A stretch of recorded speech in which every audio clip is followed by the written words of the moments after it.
zuciya ta kice sahibata, lokaci na naka ne sahibina, masoyiyata kai ne farin ciki na nawa. an ci furen kauna ya ki zo ki ji zance na in mata zuci da baki na ke kadai suka yin zance, jini da hanta soyayya ba ma rabo in ba mutuwa ba. Na yi gamo da katar an soyayya na yau dacewa, zuci da baki na kai kadai suka yin zance, jini da hanta soyayya ba ma rabo in ba mutuwa ba.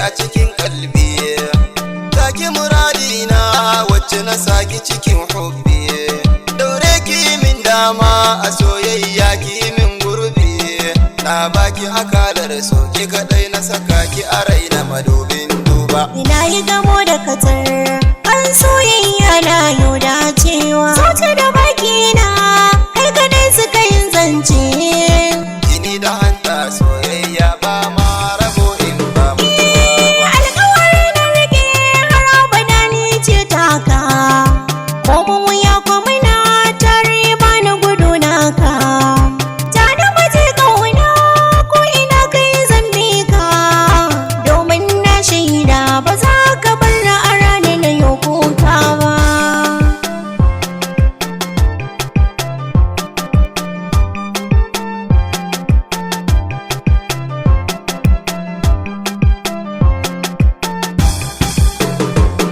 A mazaje na sa'a lallai domin na dace, na samu diyar girma mai kyawun lafazin zance, dan halinki ya burge ni ko da ma mu mun dace, sonki yana raina abadan ba zan yowa wata ya ba. Na yi gamo da katar an soyayya na yau dacewa, zuci da baki na kai kadai suka yin zance, Jini da hanta soyayya ba ma rabo in ba mutuwa. addu'a cikin raina Allah ya kai ran auren mu, in ganni gida naka babbar riba mun samu, na zama tutaka a gidan aure ga yayan mu, su ce mini ummin su kai kuma baba su ce maka ko kuma abba.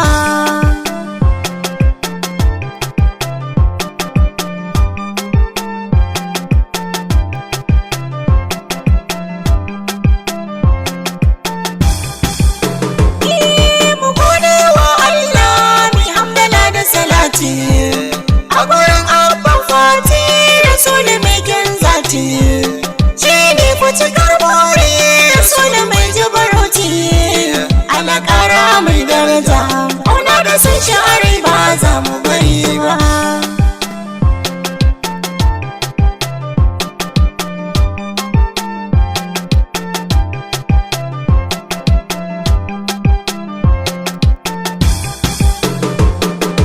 An ci furen kauna ya ki zo ki ji zance na in mata zuci da baki na ke kadai suka yin zance, jini da hanta soyayya ba ma rabo in ba mutuwa ba. Na yi gamo da katar an soyayya na yau dacewa, zuci da baki na kai kadai suka yin zance, jini da hanta soyayya ba ma rabo in ba mutuwa ba. An ci furen kauna ya ki zo ki ji zance na in mata zuci da baki na ke kadai suka yin zance, Jini da hanta soyayya ba ma rabo in ba mutuwa ba.